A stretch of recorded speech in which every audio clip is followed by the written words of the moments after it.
प्रेरक कहानियों की प्रस्तुत कड़ी में एक बार फिर से आपका बहुत बहुत स्वागत।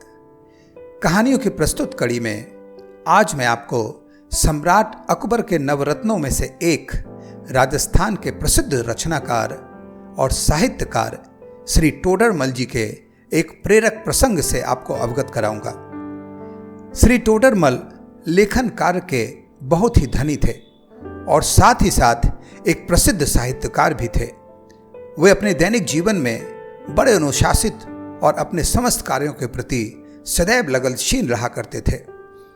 एक बार जब टोडरमल अपने विख्यात ग्रंथ मोक्ष मार्ग पर काम कर रहे थे, तब उन्होंने अपनी मां से कहा कि उन्होंने अपने लेखन के लिए सभी आवश्यक जानकारी और सामग्री जुटा ली है और अब वो कुछ दिनों तक सिर्फ अपने कमरे में बैठकर लेखन कार्य करना चाहते हैं।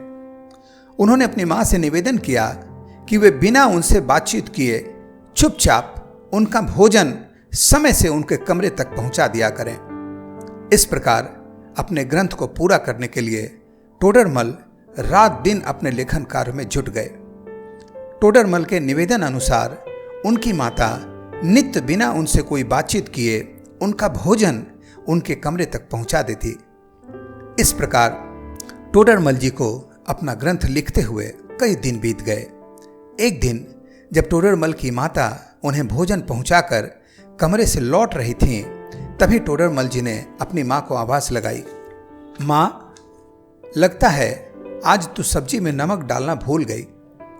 मां रुकी और मुस्कुराते हुए बोली, तू लेखन कार्य में सचमुच बहुत कुशल है बेटा, तूने अपना ग्रंथ समय से पूरा कर लिया।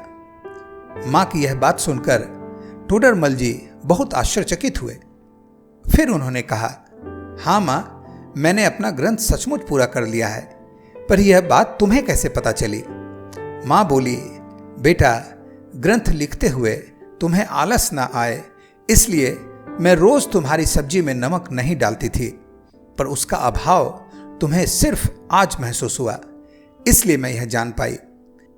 दोस्तों, किसी कार्य को करने के लिए अगर हमारे अंदर सच्ची श्रद्धा और लगन हो तो वह कार्य हमारे श्रम का मान रखते हुए उचित समय पर उत्कृष्टता के साथ पूरा हो जाता है।